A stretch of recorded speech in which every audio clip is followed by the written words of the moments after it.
नमस्कार मेरे प्रिय विद्यार्थी जी, कैसे हैं आप लोग। उम्मीद करता हूँ मस्त होंगे, स्वस्थ होंगे और अपनी पढ़ाई में जबरदस्त तरीका से लगे होंगे मेरे प्यारे बच्चों। मैं हूँ आपका अपना रोशन सर और आप देख रहे हैं स्टडी ऑनलाइन क्लास पे टॉपर सीरीज मेरे साथियों। ये टॉपर सीरीज का डे नंबर मेरे प्यारे बच्चों 14 है, जिसमें हम पढ़ेंगे हिस्ट्री के चैप्टर 6 शहरीकरण एवं शहरी जीवन साथियों। प्यारे बच्चों, आज की क्लास में मोस्ट वांटेड ऑब्जेक्टिव क्वेश्चन होने वाला है, जो आपके एग्जाम के लिए 110% साथियों उपयोगी है मेरे प्यारे बच्चों, बेहद महत्वपूर्ण होने वाले साथियों। और ये सभी बच्चों के लिए इंपॉर्टेंट बच्चों, खासकर उन बच्चों के लिए साथियों जो कमजोर विद्यार्थी है, वो 100% जरूर देखें। उनके एग्जाम में 110% क्वेश्चन आने की गारंटी है मेरे साथियों।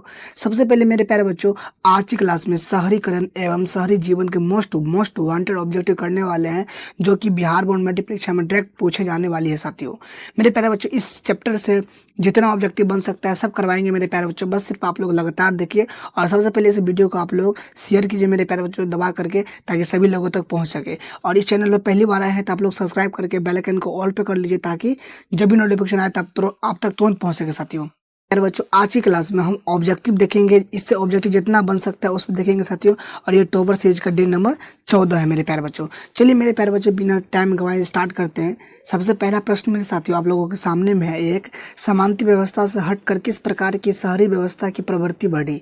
प्रगतिशील प्रवृत्ति, आक्रमण प्रवृत्ति, रूढ़िवादी प्रवृत्ति, शोषणकारी प्रवृत्ति साथियों। तो समांतर व्यवस्था से हटकर किस प्रकार की शहरी व्यवस्था की प्रवृत्ति बढ़ी थी मेरे प्यारे बच्चों? प्रगतिशील प्रवृत्ति बढ़ी थी, यानी ऑप्शन नंबर 1 करेक्ट हो जाएगा साथियों।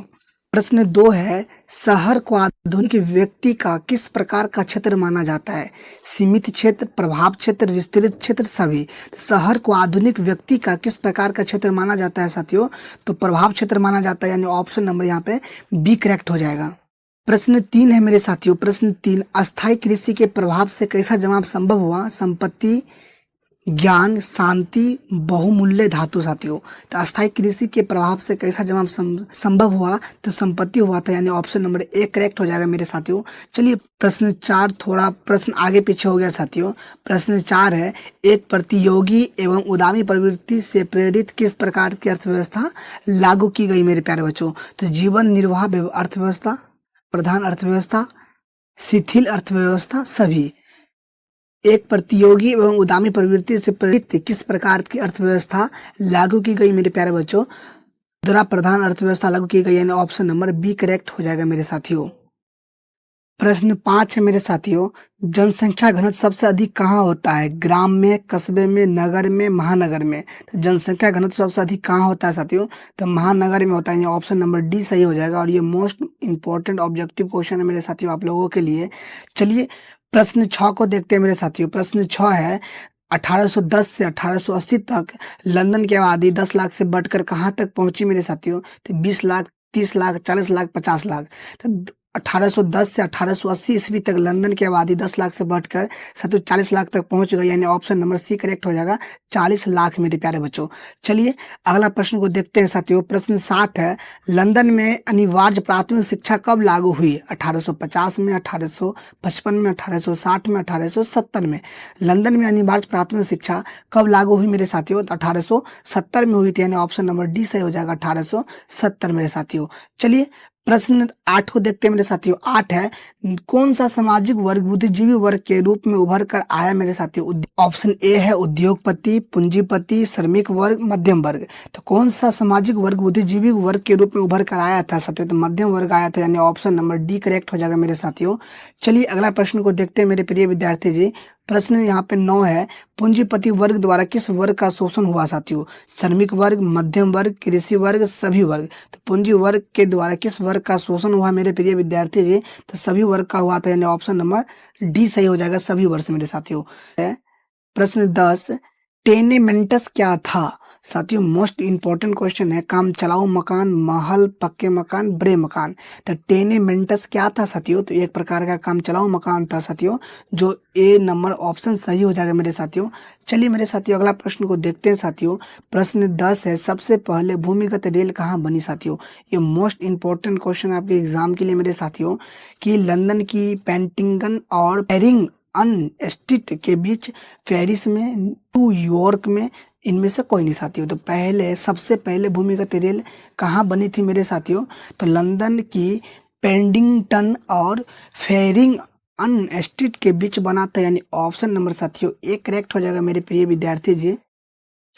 चलिए प्रश्न नंबर 12 को देखते हैं मेरे साथियों। सबसे पहली भूमिगत रेल कब बनी साथियों? 110% ये आपके एग्जाम में साथियों, एग्जाम 2026 में साथियों आने वाली है मेरे प्यारे बच्चों, तो आप लोग तैयार रहिए। ये VVI क्वेश्चन से कम नहीं है मेरे प्यारे बच्चों कि सबसे पहली भूमिगत रेल कब बनी? 1863 ईस्वी में, 1864 ईस्वी में, 1865 ईस्वी में, 1866 ईस्वी में साथियों। तो सबसे पहले भूमिगत रेल कब बनी थी मेरे प्रिय विद्यार्थी जी? तो 1863 ईस्वी में बनी थी, यानी ऑप्शन नंबर साथियों ए करेक्ट हो जाएगा मेरे प्रिय विद्यार्थी जी। चलिए अगला प्रश्न को देखते हैं मेरे प्रिय विद्यार्थी जी। प्रश्न 13 है, गार्डन सिटी की अवधारणा किसने विकसित की थी साथियों? 110% साथियों एग्जाम में आने वाला प्रश्न है साथियों, ये MBBI लगा लीजिए मेरे प्यारे बच्चों आप लोग इनको, कि साथियों गार्डन सिटी की अवधारणा किसने विकसित की थी साथियों? तो एबेनेजर अवार्ड, विलियम नेपोलियन तृतीय, हॉर्समन साथियों।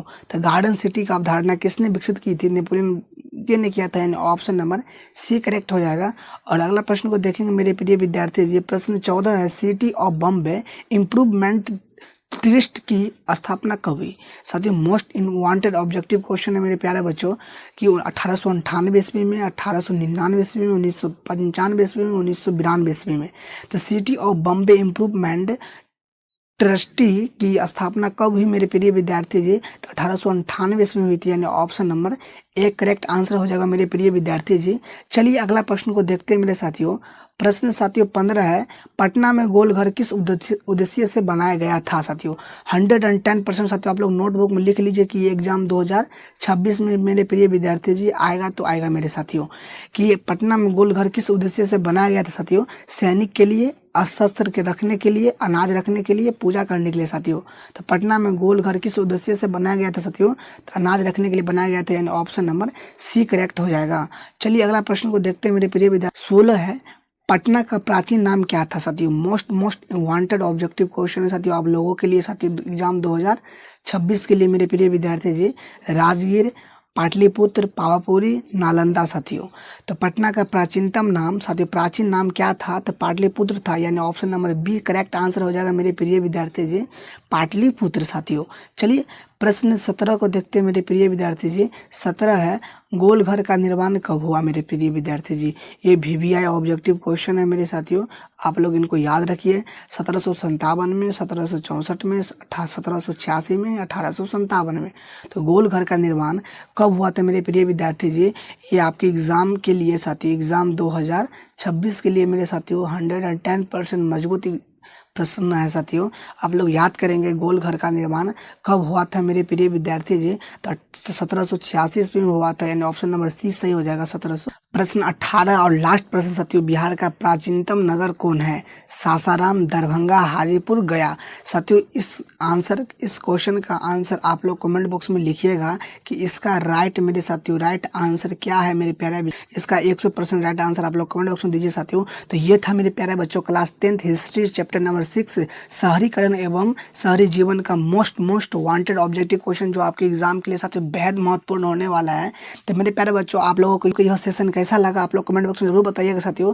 तब तक मिलते हैं नेक्स्ट वीडियो में साथियों, धन्यवाद। पढ़ते रहिए, हंसते रहिए, मुस्कुराते रहिए, अपने माता पिता का नाम रोशन करते रहिए साथियों। मिलते हैं नेक्स्ट वीडियो में, धन्यवाद।